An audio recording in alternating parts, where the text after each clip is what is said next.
ধন্যবাদ। Good morning আসামৰ সৈতে ষ্টুডিঅ'ত মহিমাশ্ৰী। প্ৰথমটো খবৰ, পবিত্ৰ সূৰ্য ষষ্ঠীত পালন কৰা হয় ছট পূজা।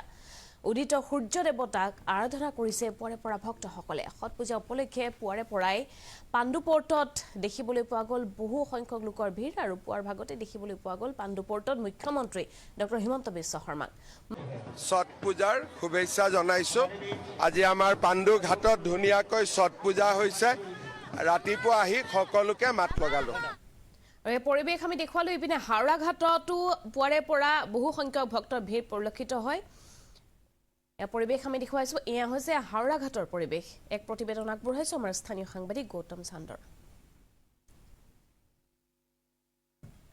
হয়, প্ৰতি বছৰৰ দৰে এইবেলিও হাওৰাঘাট কাৰ্বি আংলং জিলাৰ হাওৰাঘাটত দেখা গৈছে উখল মাখল পৰিৱেশ, কিয়নো আজি ছট পূজাৰ এই ঘাটত মই উপস্থিত আছোঁ। তিনিদিন আজি বিস্তৃত কাৰ্যসূচী, এই কাৰ্যসূচীৰে ছট পূজা ঘাটত আয়োজন কৰা হৈছে সতী মায়াৰ পূজা। আমি কথা পাতিবলৈ যত্ন কৰিম, আমাৰ সৈতে কৰ্মকৰ্তাসকল আছে। কি ক'ব, প্ৰথমে আপোনাক ছট পূজাৰ শুভেচ্ছা জনাইছোঁ। প্ৰতি বছৰে আপোনালোকে এই পূজা পৰ্ব পালন কৰি আহিছে, কি ক'ব? ধন্যবাদ। পোনপ্ৰথমে আপোনালোকৰ চেনেলৰ মাধ্যমেৰে সমগ্ৰ অসমবাসীলৈ শ্ৰদ্ধা আৰু অভিনন্দন জ্ঞাপন কৰিছোঁ। এই ছট মহাপৰ্ব আমাৰ তিনিদিনীয়া কাৰ্যসূচীৰে প্ৰথম দিনা আমি খৰ্না, এইটো ঘৰতে হয়। যোৱাকালি 4টা বজাৰ পৰা আৰম্ভ কৰি আজি 6টা-7টালৈকে সমাপ্ত হ'ব।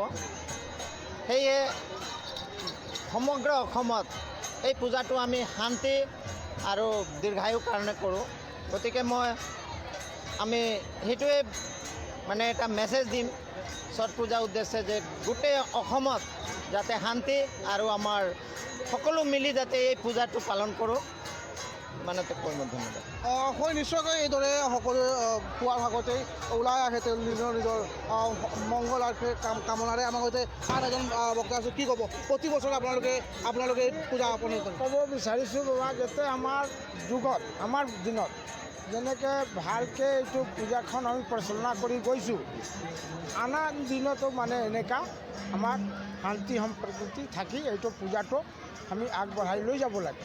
যাতে আমাৰ দিনততো গ'ল, আমাৰ ল'ৰা ছোৱালীৰ দিনতো যাতে এইটো পৰিৱেশটো এনেকুৱা আগবাঢ়ি গৈ থাকিব লাগে, আমাৰ উদ্দেশ্য এইটো।